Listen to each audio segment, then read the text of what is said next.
Hey, everybody, welcome back to Retro Sci-Fi Shorts, where I pick at random an old science fiction magazine from my big box of books, and I choose a story out of it to talk about. For today's episode, I had randomly picked Analog Magazine, Science Fiction, November 1980. And the story out of it that I read was Meeting of Minds by Ted Reynolds.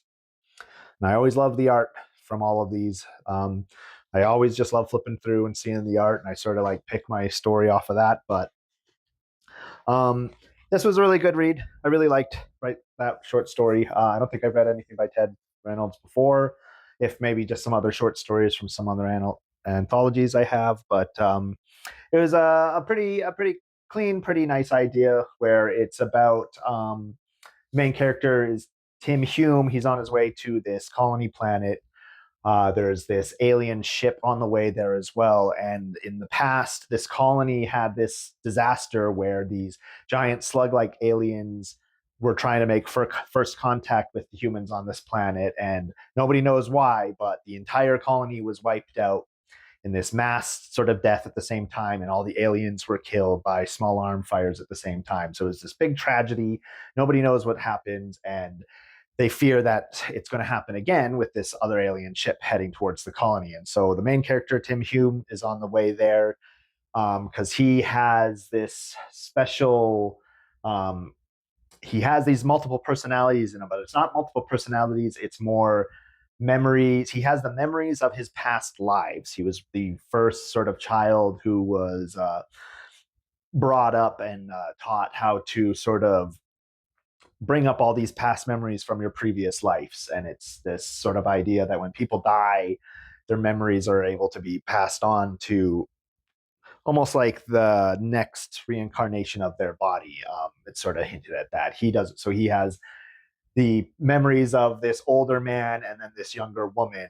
He's on the way to this planet to try to get one of this 3-year-old boy who was born right when the tragedy happened to see if he can access these past memories from his previous life, and so that they can figure out what went wrong with this first contact, what happened to the humans and the aliens that everyone died from, so that they don't repeat the same mistakes.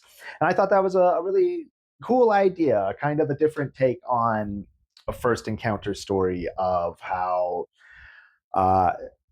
it was this tragedy in this first meeting and nobody knows why it happens, but they're trying everything they can to not repeat that mistake. And they go to this weird sort of place of hypnotizing this boy and trying to like bring up these past memories of the prior colonies. And so and it's a quick read. It's really, they're all just short stories, but it had this nice sort of premise that I thought was pretty unique. And the ending I really liked, with what happens with the slugs. These new slugs land, and there's a big standoff between the colonists, and they're about to open fire on them, but it's a race against time where sort of Tim's past lives take over his body and sort of are running the show because they're able to make a connection with this boy more so than he can. And he comes to realize that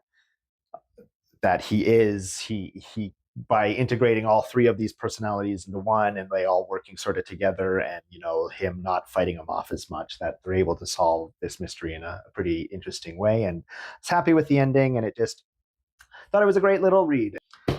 Just grab my big box of books once again here, and we're just going to pick one out random to see what we'll read for next episode. Oops, I don't want to wreck it. I've got another science fiction analog from March 1989, Science Fact. Pretty interesting cover on it, so we'll see what that one has in store for me.